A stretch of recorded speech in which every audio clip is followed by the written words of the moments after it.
नमः शिवाय।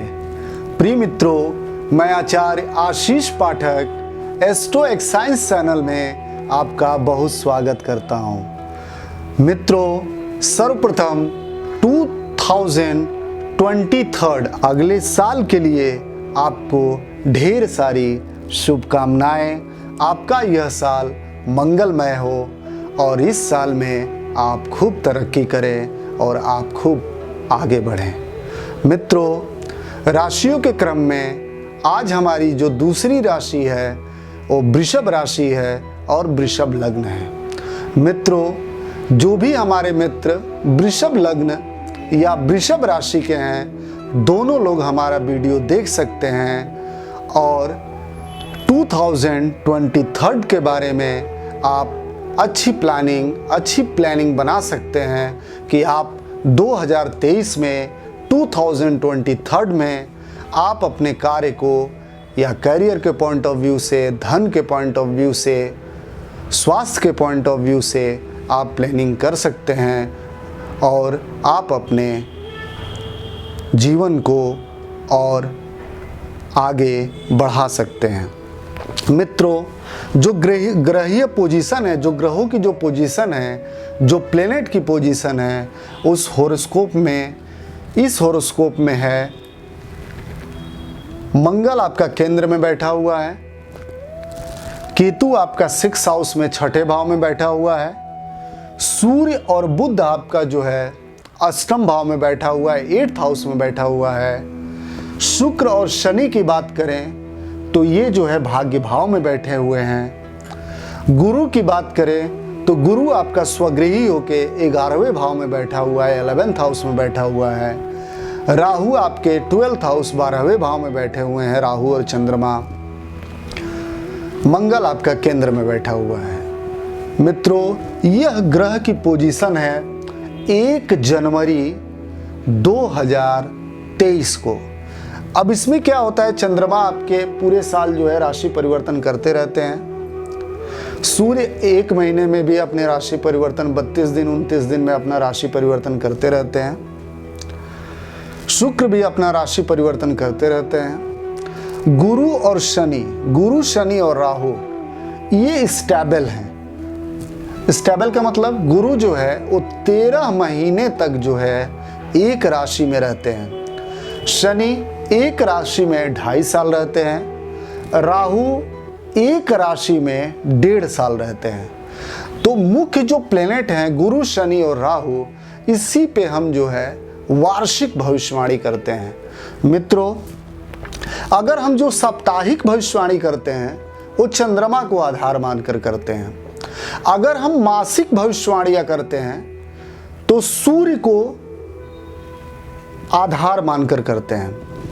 और अगर हम वार्षिक भविष्यवाणी करते हैं तो गुरु, शनि और राहु को आधार मानकर करते हैं, क्योंकि गुरु जो है एक राशि में 13 महीने, शनि 2.5 साल और राहु जो है 1.5 साल रहते हैं।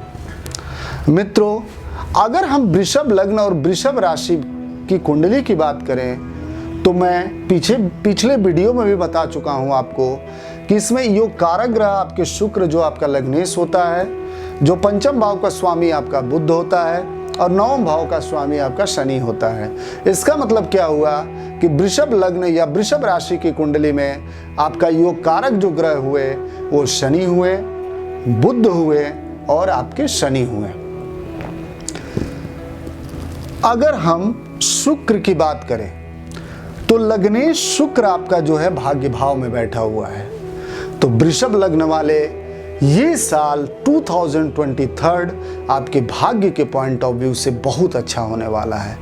मतलब इस साल में आपका भाग्य बहुत साथ देगा और आप अपने भाग्य के माध्यम से बहुत आगे बढ़ सकते हैं, क्योंकि लग्नेश आपका शुक्र ये जाके आपके भाग्य भाव में बैठा हुआ है और शुक्र की 1 2 3 4 5 6 7 7वीं दृष्टि आपके पराक्रम भाव पे पड़ रही है।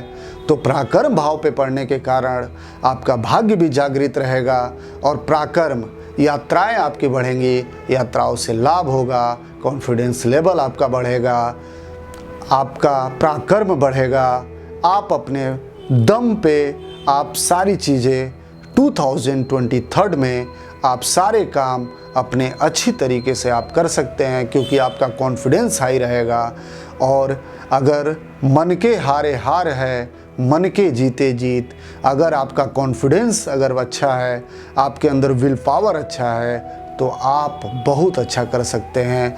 और इस साल में ये दिखाई दे रहा है कि आपका लग्नेश जो है ये जाके आपका 9th हाउस में बैठा हुआ है और अपनी 7वीं दृष्टि से आपके तृतीय भाव को देख रहा है, आपके 3rd हाउस को देख रहा है। तो लग्नेश का 9वें भाव में जाके बैठ जाना, भाग्य भाव में जाके बैठ जाना, तो वृषभ लग्न और वृषभ राशि के लोगों के लिए ये बहुत अच्छी सूचना है कि 2023 में आपका भाग्य जो है वो प्रबल जागृत रहेगा। मित्रों, अगर हम पंचम भाव की बात करें तो पंचम भाव से आपका संतान, पंचम भाव से आपकी विद्या और पंचम भाव से आपका लव अफेयर्स देखा जाता है। तो जो पंचम भाव का स्वामी है वो आपका बुध है, और बुध जाके अष्टम भाव में बैठा हुआ है, 8th हाउस में बैठा हुआ है। तो इसको भी आपको पॉजिटिविटी में लेना है, इसको निगेटिविटी में नहीं लेना है। पॉजिटिविटी में ये लेना है कि आपको अपनी संतान पे ध्यान देने की ज़रूरत है। अगर उसकी पढ़ाई, कोई रिसर्च से रिलेटेड आपका बच्चा कोई पढ़ाई करना चाहता है, या मान लीजिए आपका बच्चा पढ़ने में कमज़ोर है, उस पर आप ध्यान दीजिए थोड़ा सा। आप उसको एक रिसर्च वाली प्रवृत्ति उसके अंदर डेवलप करिए कि कैसे बेटर से बेटर तरीके से उसको मोटिवेट करके आप अपनी संतान को अच्छा एजुकेशन प्राप्त कर सकते हैं। क्योंकि 8th हाउस जो होता है वो रिसर्च का भी होता है, चिंतन का भी होता है, चिंता का नहीं चिंतन का होता है। तो आप इसको पॉजिटिविटी में लेके आप इसको करें तो बुध का भी प्रभाव अच्छा, क्योंकि गुरु की राशि में बैठा हुआ है। भले अष्टम में बुध बैठा हुआ है, लेकिन जिस राशि में बैठा हुआ है उसका स्वामी जो है 11वें भाव में स्वगृही होकर बैठा हुआ है। तो ये बुध भी आपको अच्छा ही फल देगा, क्योंकि गुरु की राशि में बुध बैठा हुआ है और गुरु जाके जो है स्वगृही होकर 11वें भाव में बैठा हुआ है। तो ये फल आपको अच्छा देगा। अगर हम नवमेश की बात करें, 9वें भाव की बात करें, तो 9वें भाव का जो आपका स्वामी है वो आपका शनि है, और शनि जो है आपका 9वें भाव में स्वगृही होकर बैठा हुआ है। तो भाग्य तो 7वें आसमान पे रहेगा। भाग्य, क्योंकि आपका लग्नेश भी भाग्य भाव में, और आपका भाग्य भाव का स्वामी और कर्म भाव का स्वामी वृषभ लग्न की कुंडली में जो शनि होते हैं, जो सैटर्न होते हैं, वो परम योग कारक ग्रह होते हैं, क्योंकि वो नवमेश मतलब त्रिकोण के भी स्वामी, और दसमेश का मतलब केंद्र के भी स्वामी। और जो ग्रह आपके त्रिकोण का भी स्वामी हो और आपके केंद्र का भी स्वामी हो, तो वह ग्रह आपकी कुंडली के लिए परम योग कारक होता है। तो इस लग्न की कुंडली में और इस वृषभ राशि की कुंडली में शनि मुख्य योग कारक ग्रह आपके होते हैं, बहुत अच्छे होते हैं। और ये आके आपके जो है भाग्य भाव में बैठे हुए हैं, तो आपका भाग्य जो है जागृत हो जाएगा, और 2023 में आपका भाग्य बहुत काम करेगा। आप कोई अच्छे से अच्छी प्लानिंग करना चाह रहे हैं, अच्छे से अच्छा कुछ बनाना चाह रहे हैं, अच्छे से अच्छा कुछ करना चाह रहे हैं, तो आप उस पर ध्यान दीजिए। क्योंकि सबसे बड़ी बात है कि इसका शनि मुख्य ग्रह होता है, तो मेहनत में कमी नहीं होनी चाहिए। ऐसे भी वृषभ लग्न और वृषभ राशि के जो जातक होते हैं उनका जो सिंबल होता है वो बैल होता है। बैल होता है, तो बैल में मेहनत करने की कितनी कैपेबिलिटी होती है। उसकी दूसरी संज्ञा, थोड़ा सा बोलने में मुझे अटपटा लग रहा है, लेकिन दूसरी संज्ञा जो है वो साढ़ की दी गई है। मतलब नंदी की सवारी जो शिव जी करते हैं, साढ़। क्योंकि साढ़ और बैल में, बैल तो क्या करता है दिन भर काम में लगा रहता है, लेकिन साढ़ में थोड़ी राजा वाले भी प्रवृत्ति होती है। तो अगर हम देखें तो वृषभ लग्न और वृषभ राशि वालों में पूरा जो नेचर जो होता है वो साढ़ का होता है, कि अगर वो किसी ने अगर उनको डिस्टर्ब नहीं किया तो किसी से कुछ नहीं बोलेंगे, लेकिन अगर किसी ने उनको छेड़ दिया तो फिर उसको छोड़ेंगे भी नहीं, जो साढ़ की प्रवृत्ति होती है।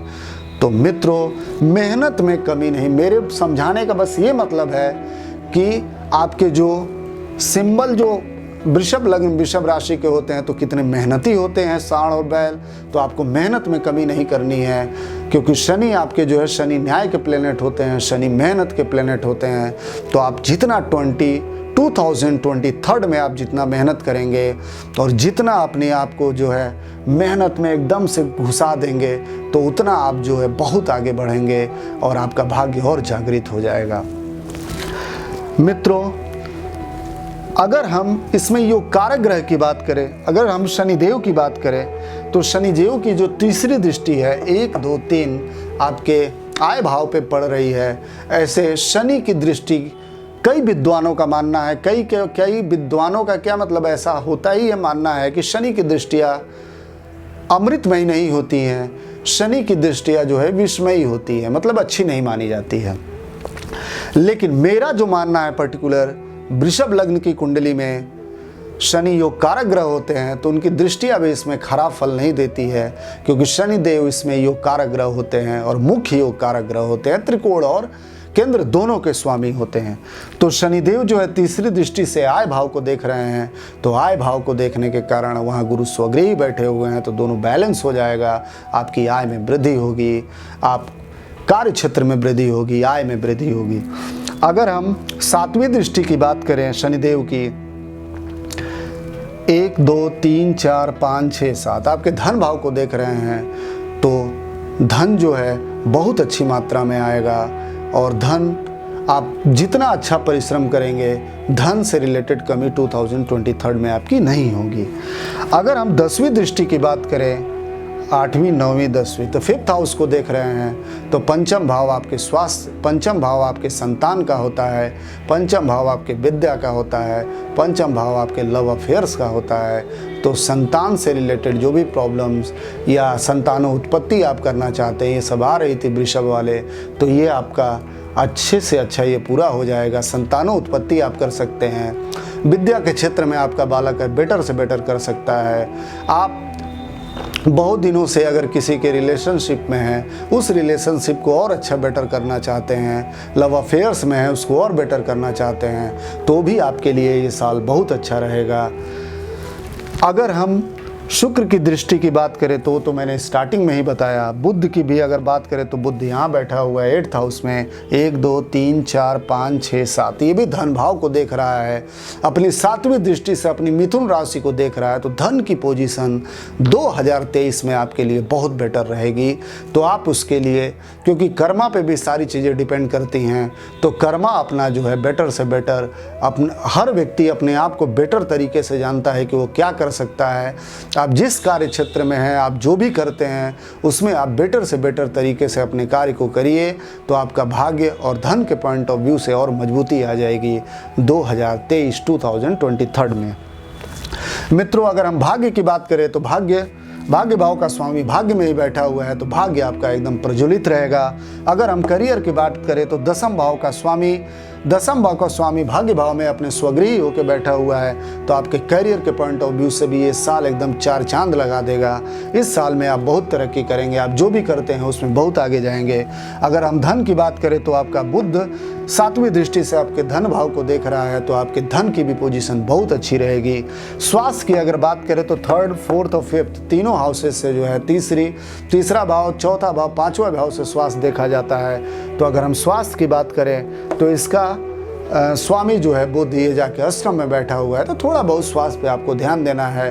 बोलने का मतलब है कि 70% आपका स्वास्थ्य सही रहेगा, क्योंकि गुरु की दृष्टि जो है 1, 2, 3, 4, 5, 6, 7 गुरु की दृष्टि जो है वो कंट्रोल कर ले रही है। 7वीं दृष्टि से 5th हाउस को देख रहा है, तो इसका मतलब क्या हुआ कि स्वास्थ्य से लिए बुध चूंकि अष्टम में बैठ गया, लेकिन गुरु अच्छी पोजीशन में है, तो 70% आपका स्वास्थ्य सही रहेगा। 30% आपका थोड़ा सा आपको अपने ऊपर ध्यान देने की ज़रूरत है। आप जितना बेटर से बेटर तरीके से अपने स्वास्थ्य पे ध्यान देंगे तो आपका स्वास्थ्य कंट्रोल रहेगा, क्योंकि आपके भाग्य भाव का स्वामी स्वगृही है, गुरु भी स्वगृही बैठा हुआ है।